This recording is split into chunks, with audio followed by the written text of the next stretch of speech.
Hi friends, welcome to my channel. ಇವತ್ತಿನ ದಿನ ನಾವು ಬೀನ್ಸ್ ಪಲ್ಯ ಮಾಡೋದನ್ನು ತೋರಿಸ್ತಾ ಇದ್ದೀವಿ. ಅದಕ್ಕೂ ಮೊದಲು ನೀವು ನಮ್ಮ ಚಾನಲ್ಗೆ ಸಬ್ಸ್ಕ್ರೈಬ್ ಆಗಿಲ್ಲ ಅಂದರೆ ಸಬ್ಸ್ಕ್ರೈಬ್ ಆಗಿ. ನಾವು ಕಳಿಸಲ್ಲ ನೋಟಿಫಿಕೇಷನ್ಗಳು ನಿಮ್ಮ ಮೊಬೈಲ್ಗೆ ಮೊದಲು ಬರ್ತವೆ. ನೋಡಿ ಫ್ರೆಂಡ್ಸ್, ಮೊದಲಿಗೆ ಒಂದು ಕಡಾಯಿ ಇಟ್ಕೊಳ್ಳಿ. ಅದಕ್ಕೆ ಸಾಸಿವೆ ಜೀರಿಗೆಯನ್ನು ಹಾಕಿ ಕಟ್ ಮಾಡಿ ಇಟ್ಟುಕೊಂಡಿರುವಂತಹ ಆನಿಯನ್ ಆ್ಯಂಡ್ ಚಿಲ್ಲಿಯನ್ನು ಹಾಕಿ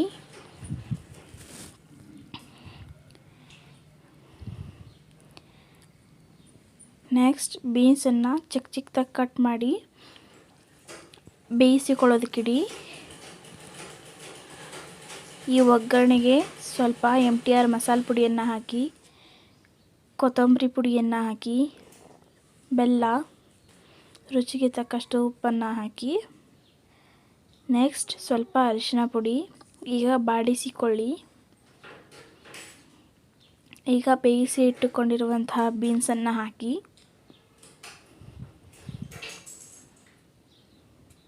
ಅದಕ್ಕೆ ಸ್ವಲ್ಪ ನೀರನ್ನು ಹಾಕಿ, ಸ್ವಲ್ಪ ಗುರಾಳ್ ಪುಡಿಯನ್ನು ಹಾಕಿ. ಓಕೆ ಫ್ರೆಂಡ್ಸ್, ಈ ವಿಡಿಯೋ ನಿಮಗೆ ಇಷ್ಟ ಆದರೆ ಲೈಕ್ ಮಾಡಿ, ಶೇರ್ ಮಾಡಿ, ಕಮೆಂಟ್ ಮಾಡಿ ಹಾಗೂ ಸಬ್ಸ್ಕ್ರೈಬ್ ಆಗೋದನ್ನು ಮಾತ್ರ ಮರಿಬೇಡಿ. ಮತ್ತೆ ಮುಂದಿನ ವಿಡಿಯೋದಲ್ಲಿ ಸಿಗೋಣ ಫ್ರೆಂಡ್ಸ್. ಬಾಯ್ ಬಾಯ್.